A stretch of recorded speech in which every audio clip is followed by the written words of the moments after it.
What's up? Today we're going to discuss some fascinating opening traps in one of the most historically rich chess openings, the Ponziani Opening. This opening arises from one of the most common first moves in chess: pawn to e4, pawn to e5, knight to f3, knight to c6, and now you play pawn to c3. I'm pretty sure your opponents aren't aware of all the traps I'm about to share with you today. Now, after pawn to c3, we're going to play pawn to d4, building a strong pawn center. Black will have to respond to this, and a common move is knight to fe6, continuing their development. Then you play pawn to d4 again, reinforcing the center.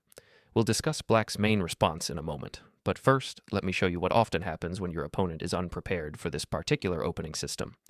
When that happens, they tend to avoid tactical complications like capturing a pawn, because white will usually recapture, leading to messy positions.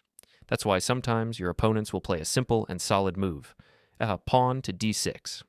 Some players prefer to avoid unfamiliar opening theory, opting instead to complete their development while staying safe. In this case, you can push pawn to d5, attacking the knight, which must retreat. Now you can play a tricky move, bishop to g5.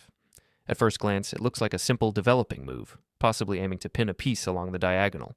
However, at this point, Black is very likely to believe that you have blundered the central pawn on e4. Most opponents will eagerly capture it, thinking they are winning a free pawn while also attacking your bishop. It appears as though Black is taking full control of the position, but in reality, this is a trap.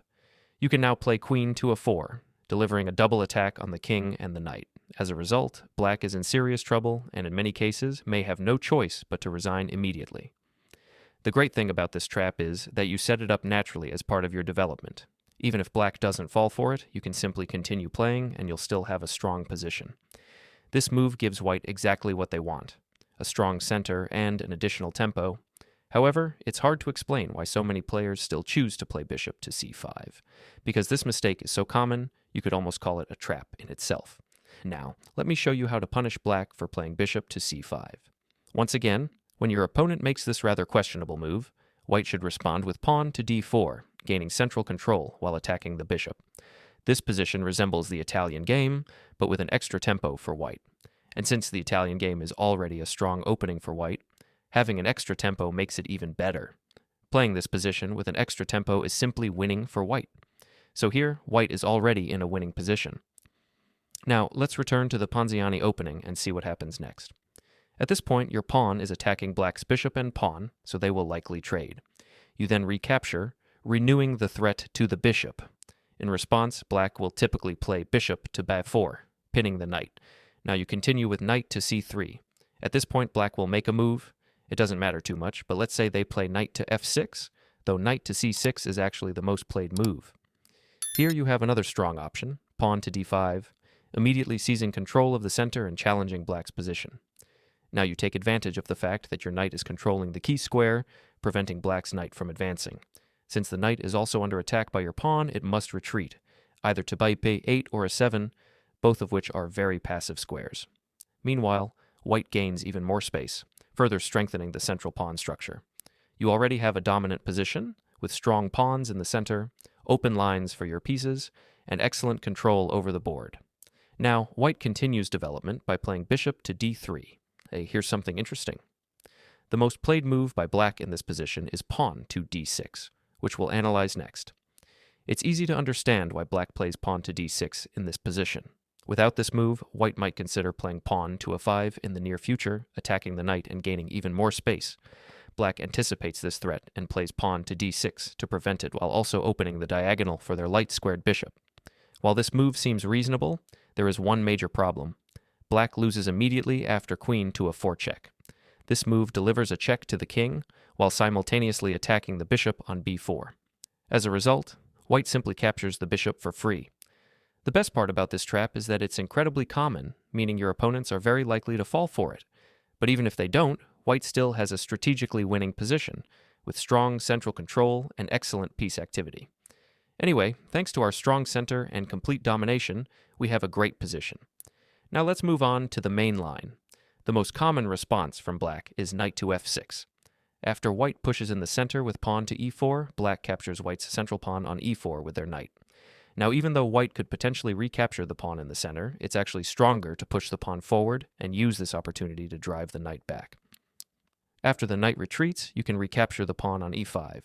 Here's something interesting. In most games, black plays a well-known mistake, pawn to d6. This move is fairly common, yet many players are unaware of its flaws, as it is the most played move by black in this position. This move loses for black, and funnily enough, for a couple of reasons. At first, as we discussed earlier in the traps, white could play queen to a4, delivering a check. This just shows how often black misses this standard tactical idea. If white plays queen to a4, it would win immediately. However, in this position, there is an even stronger alternative. Instead of queen to a4, white can deliver the same check with bishop to b5. After bishop to b5 check, black suddenly has a difficult time defending their king. In similar positions, black would usually try to cover the king with bishop to d7, but in this case, that doesn't work because white attacks the square twice. As a result, after bishop takes d7, the bishop is now defended, and black is forced to give up their queen for the bishop just to avoid the check. Since bishop to d7 fails for black, they might try pawn to c6 as an alternative defensive move. However, this does not solve their problems either. White can immediately capture on c6, creating threats of discovered checks. At this point, white has multiple options, including pushing pawn to c7, forcing black's king into an awkward position while the bishop delivers a powerful check. Black is then compelled to recapture the pawn on c6, but this only worsens their situation. White follows up with knight takes c6, launching an aggressive attack that targets multiple pieces at once.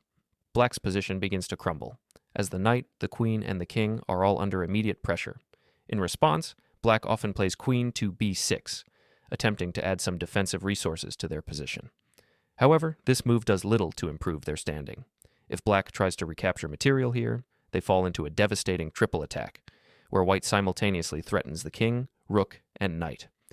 With no viable escape, black is left in an almost hopeless position, and white is well on their way to a decisive victory.